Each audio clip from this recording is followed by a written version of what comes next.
So, Mewtwo was just recently created, you say. Think again, Mewtwo has been around since ancient times.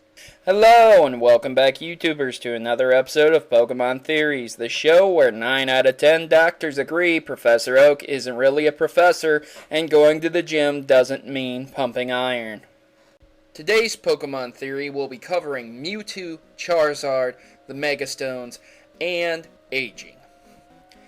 This theory was presented to me numerous times by many people, but specifically R.N. Altman linked me to an interesting article that helped me finish this theory up. Thanks, Aaron. So we are under the basic understanding that Mewtwo was a genetically engineered Pokemon by 3 men, Mr.Fuji, Dr.Fuji, and Blaine. This was done for Giovanni under the premise of cloning Mew into a superior Pokemon.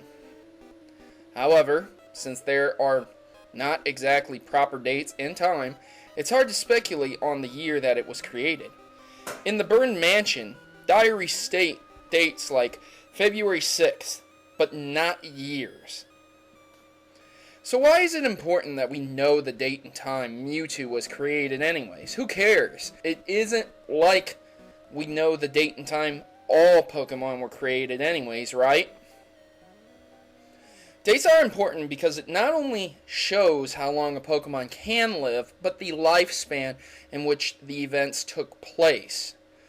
So upon the arrival to the Burned Mansion, Red discovers that it's been long since burnt down. It's obvious that not a recent event occurred there. However, the diaries left behind details Mew giving, quote, birth. Scientifically speaking, this would be a general term for the DNA to be allowed for the reproduction of something, as in, our research gave birth to something. So we get it, Proto. We all know Mewtwo's story. Get on with the theory. Patience, my Pokemon maniacs. Setting up a theory is just as important as proving. Time is on my side, though. Or rather, Pokemon and humanity's side. Pokemon don't die easily, even if they do in some weird universes. Technically, the protagonists of Pokemon never die in the games, but putting that aside, the general consensus is that Pokemon live a really long time. In a previous theory, I proved that humans evolved from Pokemon. Within evolution, often characteristics and traits are kept as the species evolves. Along with Pokemon seeming to never age, it would seem that humans also never age. Think about it. Ash is still 10, Ash's mom doesn't look any older, Brock doesn't look any older, and Professor Oak, well, he doesn't look that much different. Besides that, he's a Time Lord, thanks to the Selby movie. But back to the matter on hand. As funny as it is to call people Time Lords, it's not too far from the truth. People in Pokemon can die from a degree of damage, but it seems no one really is bound by time. Mewtwo was created by Mr. Fuji and Blaine in the past. Both men equally looked aged. Blaine lost his hair, and Mr. Fuji is obviously an old gentleman. But if people are not bound by time, or at the very least lightly affected, then when was Mewtwo created? Spoilers for anyone who hasn't seen Pokemon Origins ahead. So, in the show Pokemon Origins, Mr. Fuji gives Red the Mega Stone, and later explains legends about Charizard. Not surprisingly, Charizard being his first Pokemon, Red obviously has a strong bond with it. That being said, I personally have not read, seen, or heard of any of these legends. In fact, Mega Evolutions are very new, and the stones are extremely rare. Only a few trainers have them in Kalos, such as Lysandre.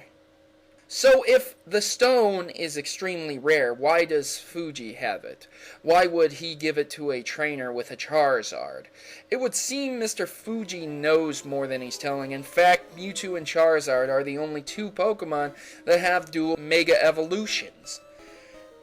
It is odd that Mr. Fuji, an ex-scientist that once worked for Team Rocket, knows all of this and couldn't possibly had a hand in the development or implementation of the Mega Evolutions.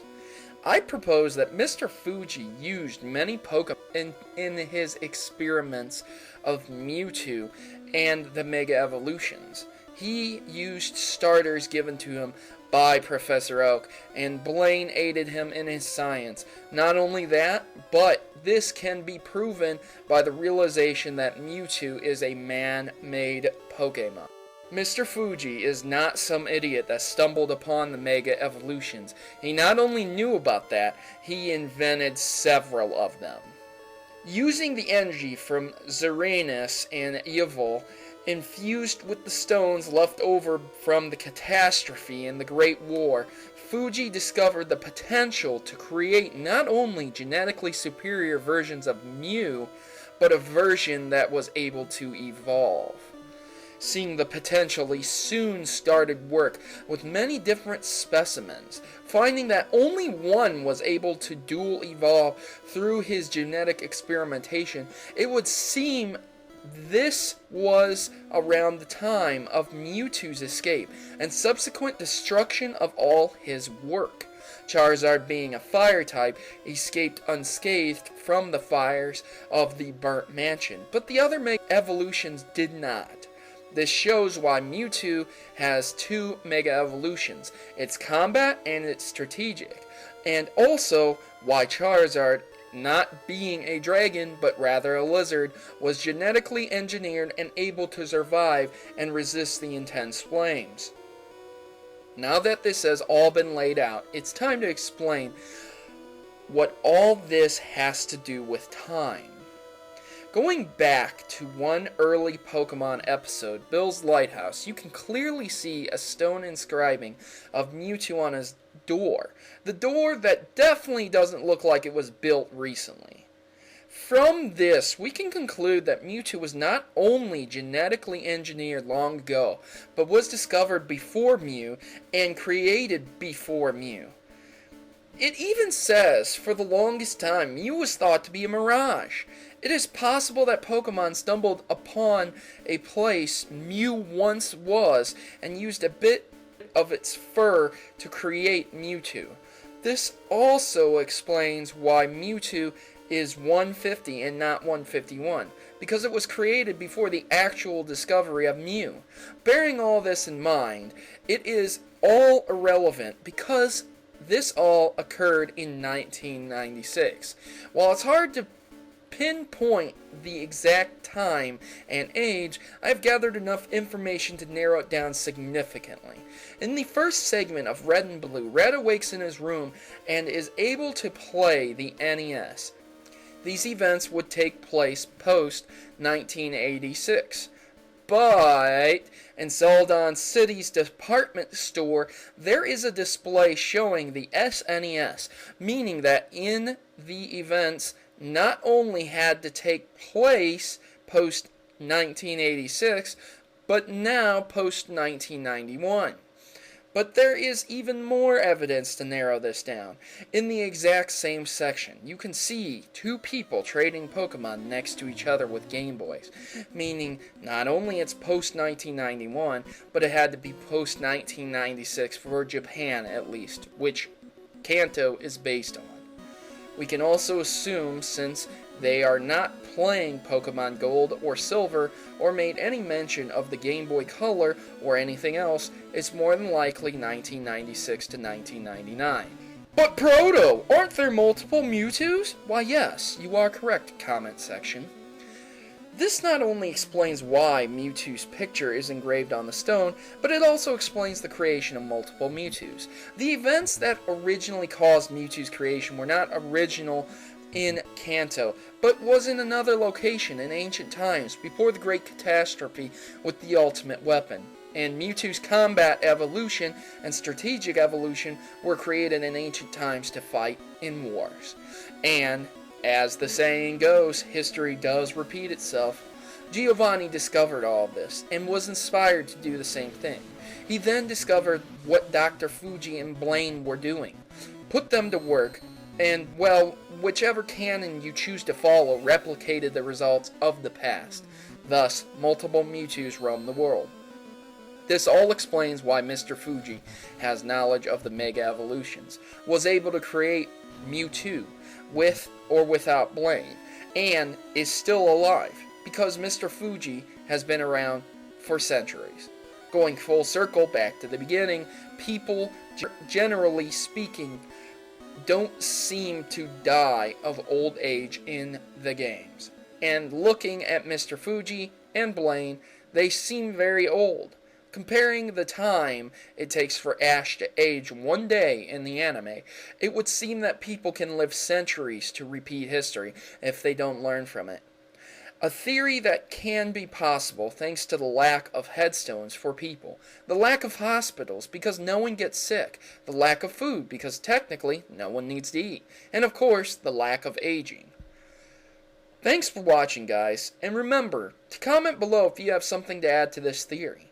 Also make sure you leave a Pokemon theory that you would like me to address, but be sure to check out my Pokemon Theories playlist, where I already have over 60 completed theories. Yours might just be waiting for you to watch it. I am Protomario, and I am signing out. Good gaming, and God bless. I hope you enjoyed that video, guys, and now time for a service announcement from the Maverick Army. Tired of the norm? Is it time for a revolution? Join the rebellion and become a Maverick today by subscribing to Protomario. Remember, together we can create a new world order of gaming. Mavericks unite.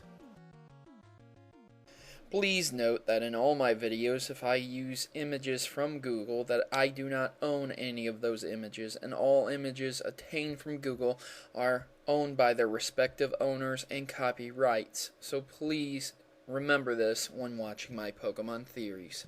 Thanks.